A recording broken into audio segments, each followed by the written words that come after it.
अनवाणी पावलांना मिळाले आधाराचे बळ. सुरलीतील विद्यार्थ्यांना आरोग्यता चॅरिटेबल ट्रस्टकडून शूज वाटप. शिक्षणाची वाट चालताना पायात चप्पलही नसलेल्या विद्यार्थ्यांच्या पावलांना आधार देत त्यांच्या चेहऱ्यावर आनंद फुलवण्याचा संवेदनशील उपक्रम आरोग्यता चॅरिटेबल ट्रस्ट कराड यांच्या वतीने सुरली येथे राबविण्यात आला. सुरली तालुका कराड येथील सुरली माध्यमिक विद्यामंदिरातील विद्यार्थी व विद्यार्थिनींना उत्तम प्रतीच्या शूजचे वाटप करण्यात आले. कराड तालुक्यातील घाटमाथ्यावर वसलेले सुरली हे गाव. सुरलीबरोबरच कामती, खंबाळे फाटा आणि परिसरातील गावांमधून विद्यार्थी या शाळेत शिक्षण घेण्यासाठी येत असतात. डोंगराळ आणि ग्रामीण भागातील अनेक विद्यार्थ्यांना आजही शाळेत ये जा करताना अनवाणी प्रवास करावा लागतो. शिक्षणाची आस असलेल्या या छोट्या पावलांना आधार मिळावा याच भावनेतून आरोग्यता चॅरिटेबल ट्रस्टने दरवर्षीप्रमाणे यंदाही हा उपक्रम राबविला. शूजची एक जोडी म्हणजे केवळ वस्तू नाही, तर विद्यार्थ्यांच्या स्वप्नांच्या वाटेवर टाकलेले विश्वासाचे एक पाऊल आहे. या भावनेने विद्यार्थ्यांना शूजचे वाटप करण्यात आले. शूज मिळाल्यानंतर विद्यार्थ्यांच्या चेहऱ्यावर उमटलेला आनंद आणि समाधान हा या उपक्रमाचा खरा पुरस्कार ठरला.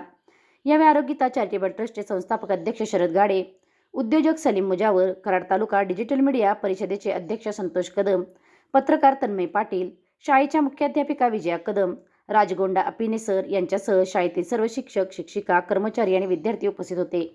यावेळी शरद गाडे, सलीम मुजावर आणि संतोष कदम यांनी विद्यार्थ्यांशी मनमोकळा संवाद साधत सकारात्मक आणि विवेकवादी विचारांची पेरणी केली. स्वतःचे अनुभव, छोट्या छोट्या प्रेरणादायी गोष्टी आणि जीवनातील प्रसंग सांगत परिस्थिती कितीही कठीण असली तरी शिक्षण, मेहनत आणि सकारात्मक विचारांची साथ सोडू नका असा संदेश विद्यार्थ्यांना दिला.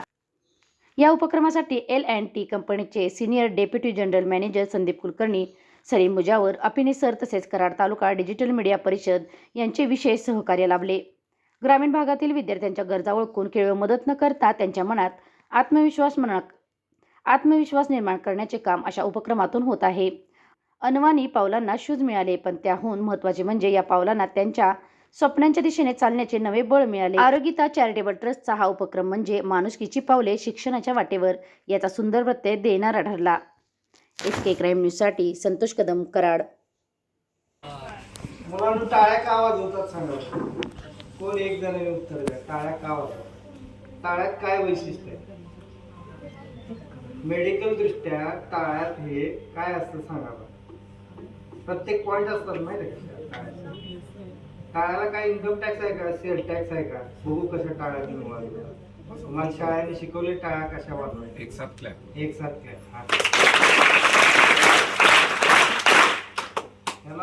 ह्याच्यात तुमचे प्रेशर असतात, प्रेशर पॉइंट असतात. त्याच्यामुळे तुम्हाला उत्तेजित होतं, बाकीच्यांना सुद्धा वातावरण सर्व अगदी उल्हासित होतं का? मग टाळ्या वाजवण्याचं वैशिष्ट्य आहे.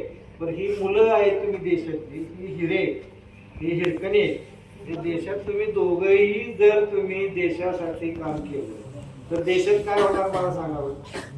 चांगलं शिकल्यावर काय होणार? चांगलं शिकायला पैसे लागतात का आता जास्त? आता तुम्ही या शाळेत आता पैसे लागतात का? ते एवढे चांगले गुरु आहेत.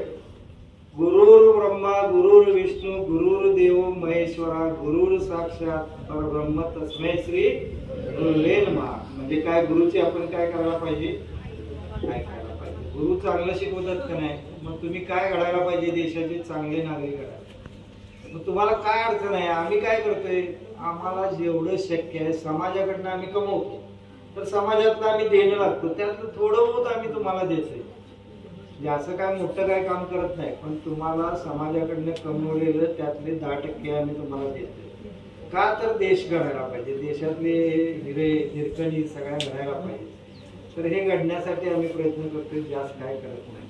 आणि तुम्हाला एवढे चांगले गुरु भेटलेत, अपिनेसारखे गुरु भेटलेत, किंवा मॅडम आहेत, शिक्षक आहेत, किंवा आमच्यासारखे शरद गाडे किंवा येते, तुम्हाला एवढी चांगली मदत करतात. तुम्ही फक्त सांगायचं, तुम्ही कुठे कमी तिथं आम्ही. तुम्हाला कुठेही कमी पडलं तर आम्ही आहे.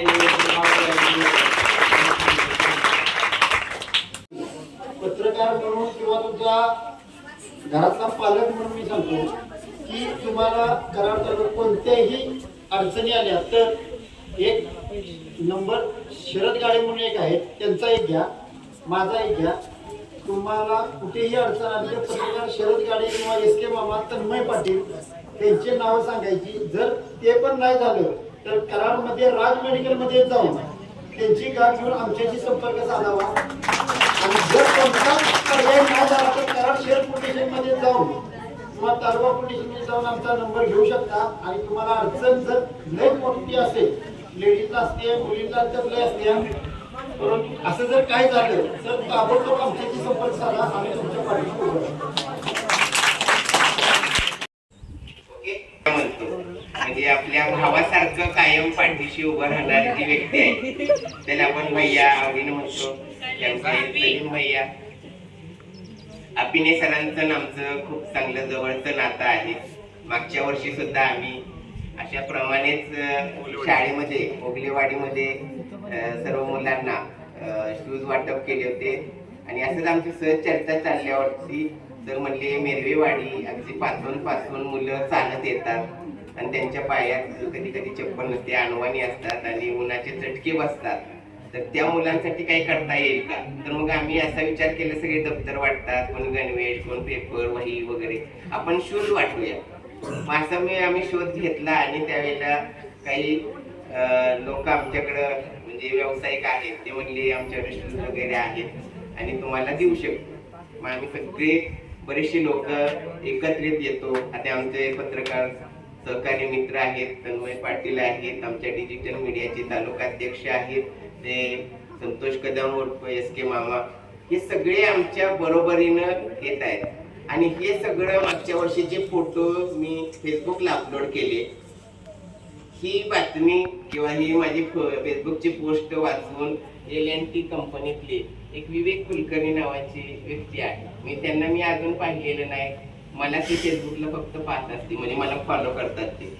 तर त्यांनी सांगितलं की सर तुमचा उपक्रम खूप चांगला आहे आणि मला पण तुमच्यासाठी काहीतरी योगदान द्यायचं आहे. तर म्हणलं ठीक आहे. मग आता यावेळेला परत आम्ही ते शूजचाच विषय घेतला आणि साहेब म्हणले मी पण माझं तुम्हाला सहकार्य देतो. त्या पद्धतीने त्यांनी सहकार्य केलं, भैयांचं सहकार्य झालं.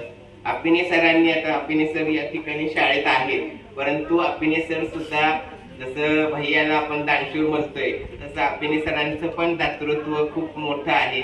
त्यांनी सुद्धा मला सहकार्य केलं आणि प्रत्येक वेळेला आम्ही वेगवेगळ्या कार्यक्रमात, अगदी ते जरी शिक्षक असतील, तुमच्यासाठी आदर्शच आहेत, माझ्यासाठी आदर्श आहेत, परंतु आमचं एक मित्रत्वाचं चांगलं नातं आहे. आणि या नात्यातून म्हटलं आपण खेडोपाडी ज्या शाळा आहेत त्या शाळेतल्या मुलांना असं आपण काहीतरी वाटप केलं पाहिजे. आम्ही तुमच्यासाठी शूज वगैरे खूप छान आणलेले आहेत, प्रत्येक जोडी वगैरे हे केलेले आहेत, म्हणजे बांधून ठेवले. फक्त आपापल्या साईजनं ज्यांना बसतंय त्यांनी घ्यावं, ज्याला काही मिळालं नाही किंवा असं पण कधी कधी होतं. कारण मागच्या वेळेला आम्ही वाटायला गेलो आणि बऱ्याच लोकांचे साईज म्हणजे लहान मुलं होते अंगणवाडीची, आता एकाला मिळालं आणि एकाला नाही मिळाले होते, रडायला लागले.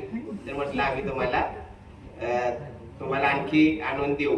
मग आम्ही त्या पद्धतीने पण पुढे आम्ही काम केलं. कारण आम्ही सुद्धा खेडेगावातूनच आलोय. आज जरी आम्ही सुट्ट्या पोटात जरी असलो तरी तुमच्यापेक्षा वाईट अवस्था होती आमची.